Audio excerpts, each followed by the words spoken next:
সুপ্রিয় ইউটিউব বন্ধুরা, আসসালামু আলাইকুম।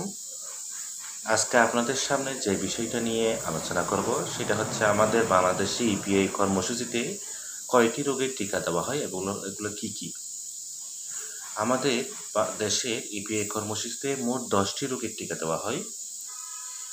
এগুলো হচ্ছে প্রথম 1 নম্বর হচ্ছে যক্ষ্মা, 2 নম্বর হচ্ছে পোলিও, 3 নম্বর হচ্ছে ডিপথেরিয়া, 4 নম্বর কুপিং কাশি, 5 নম্বর ধনুষ্টঙ্কার, 6 নম্বর হেপাটাইটিস বি, 7 নম্বর হিমোফাইলাস ইনফ্লুয়েঞ্জা বি, 8 নম্বর হচ্ছে হাম, 9 নম্বর হচ্ছে নিউমোকক্কাল জনিত নিউমোনিয়া এবং 10 নম্বর হচ্ছে রোবেলা। এই 10টি রোগের টিকা আমাদের বাচ্চাদেরকে ইপিআই কর্মসূচিতে প্রদান করা হয়। আপনার বাচ্চাকে সময় মতো টিকা দিন এবং এই 10টি মারাত্মক রোগ থেকে আপনার বাচ্চাকে নিরাপদ রাখুন। ধন্যবাদ সবাইকে। আসসালামু আলাইকুম।